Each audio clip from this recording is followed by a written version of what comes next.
Hey, good evening, everyone, and hope everyone's doing great as usual. Most definitely. And thank you for watching. Of course, if you haven't yet, I welcome you to subscribe to the channel. And of course, if you like the video, give it a thumbs up. And let me know, of course, any ideas or thoughts or comments or questions. I'd love to hear them. So please feel free to do that in the comments and everything. So I came across a story, and I remember coming across this like a few years ago too. So I thought I'd stop and try to focus on this one and see if I could get the details for it. So it has to do, it's a missing persons case, and the guy's name is Brian Shaffer. And I'll show you the case details here in just a moment. But he basically, he was a college student studying to be a doctor. And he went into a bar one night to go drinking with some friends, and was never seen actually leaving the bar. So it's an interesting case. But like with everything, there was always an answer. And I was kind of curious about this one. So I had asked, I'd started my conversation with just simply asking, is Brian in the afterlife? And the answer was yes. So I asked if I could talk to him directly. And like with anyone, they're always available and always willing to talk with you 24/7. So the case, and I'll get into the details because there's different theories about what happened. But I was able to speak with Brian, really nice guy too, very polite, very friendly, and get the information from him exactly how he died. So, and it makes sense, all things considered too, because there's a few different theories, which I'll cover here too in just a moment. But based on what I believe I heard and how he explained it to me, I will share exactly what happened to him, unfortunately. So I'm going to pull up the general case details here just so you can see that and see some pictures while we go through it.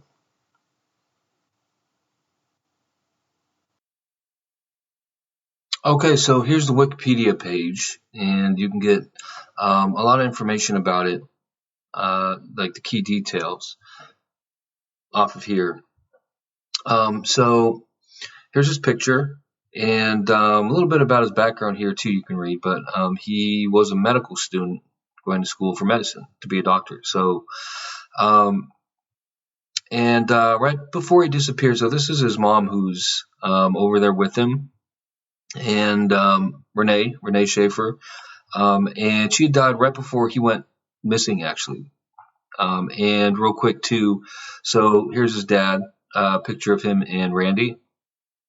His dad died a couple of years after Brian disappeared, unfortunately. So he was actually struck by a tree branch, so a falling tree branch, and died. So, but all three of them were over there and doing just great. So, and are just fine and with one another. He does have one brother, I believe, that's still down here. His name is Derek. So, Brian, he was in medical school at the time, and he just lost his mother, and was taking a break, just to go out and hang out with friends at this saloon out in Ohio. So, and here's a picture of it. It's called the Ugly Tuna, and it was there up until a few years ago, and then they actually shut down and relocated. But here's one of the pictures before it relocated. I think it's on the second story.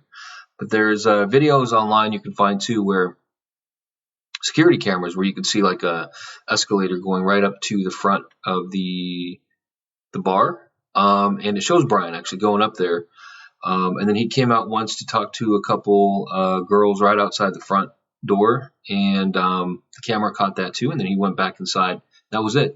So afterwards, everybody was accounted for that was going into the bar. They could account for coming out of the bar. So he was never seen, at least on camera, leaving the bar. So now there's a few theories, and just to kind of put that to rest, some people thought that he was drugged and killed. There was a serial killer going around called the Smiley Face Killer, Smiley Face Murders, where college-age men were actually abducted and killed, drugged after being let out of bars. But that was not the case here. So, from what I understand, it's completely disconnected from that. But that was one of the theories. Another is that he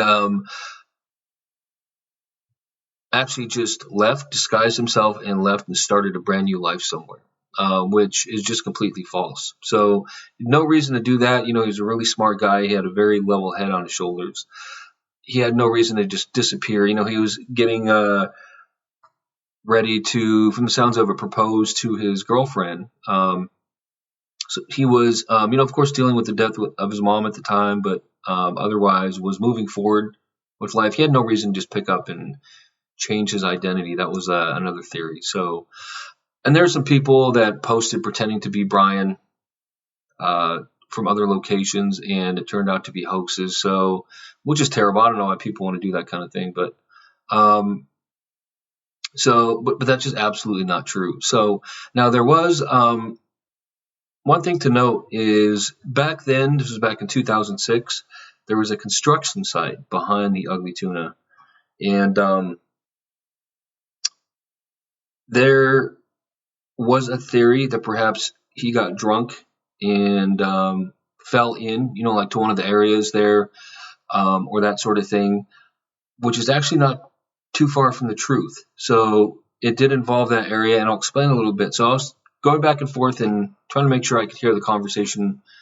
I had several with Brian directly to make sure I could hear everything loud and clear. So what had happened was, and there's no real cameras that are covering the back when you go out to the construction site. There was apparently cameras in other parts of the building. They didn't cover every angle. Even the cameras in the front weren't stationary, you know, so they did move or were manually handled and may not have caught everything. But he did not leave the bar out through the front with everybody else. So there was actually an exit that went down into the construction site. And that is where he left.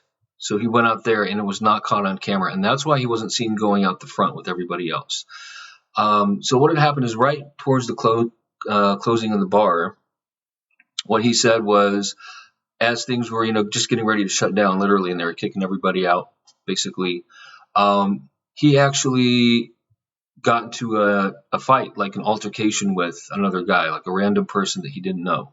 So, and, you know, they were arguing back and forth, and the guy was like, you know what, let's go outside and talk about this. So, Brian said they had actually went down through that, the service exit instead of down through the front, and which emptied out into a construction site. They were doing a bunch of construction at the time. So when they got out there, and it was just those two, he said, nobody else. And it was someone he did not know, just to make that clear. Nobody, it was just a random patron at the bar that he got into like an argument with. And then once they got outside, he said they got into a fight. So the guy started hitting him. And he said like beating him up like pretty bad. And as he was trying to, you know, fight and like defend himself, he actually said he fell. So he wasn't like, it's hard to say, you know, what the guy's intent was, if he was just fighting or anything, but he didn't like murder him and then hide the body or anything like that. So Brian said he actually fell while defending himself. And that's what happened. So due to the fall, he like fell into like I think his exact words were like a pit or a part of the construction site, and partly from the attack and also partly from the fall. And of course he'd been drinking a little bit that night too. Just the combination of everything, he actually died right there on the construction site. So the cops, so I asked him, well, because if you read some of the stories, like online, it actually talks about that a little bit. It said he could have went out that way, but the cops didn't think so. Even if you're sober, it's kind of hard to navigate. So that kind of speaks to, how uh, I guess complicated that area was back there. And of course, especially if you're drinking and it's late out at night, it's probably tricky to see where you're going and that sort of thing. So, and if it's a big enough construction site, I mean, it's just as easy for, depending on where and how we fell, to have been overlooked. So these guys have a job and they go and they show up and they do what they're supposed to each day and they leave. So they just may be doing that without the expectation of checking under everything or around everything at all times. But that's what he said happened. So he was actually in an altercation, fell, and he said also that he dropped his phone, which is important to note because the guy who he fought with picked it up, he said.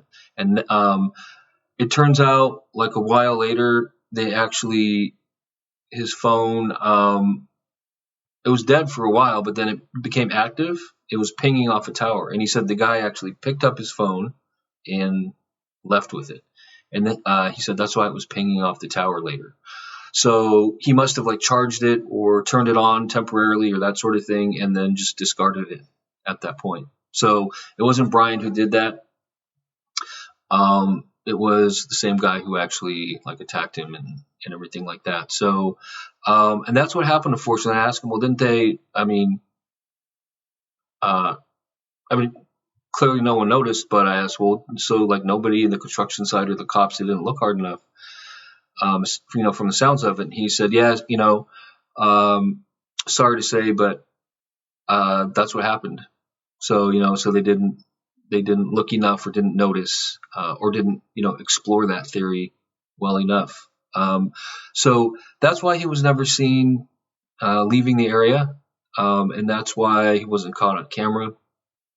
So there wasn't, you could call it foul play. The guy who did this, may or may not have been aware that, Brian didn't survive or what happened, and he did steal his phone, that sort of thing. So, but it didn't sound like purposeful murder, but definitely, foul play, for example. You could definitely call it that. And that was it. So that is the story that he shared and said what happened. Also, when the cops found his car, it was where he last left it, and nothing was disturbed. And at home, nothing was disturbed, so there's no signs of him coming back and leaving or taking anything or anyone burglarizing his apartment or anything like that. So that's literally where kind of everything happened. It was right there at the saloon and the construction site that was right next to it, right outside the back door when you leave. It's right there, apparently. So. And again, this was back in 2006. So that is that's the information I got, and from what I understand, that is what happened.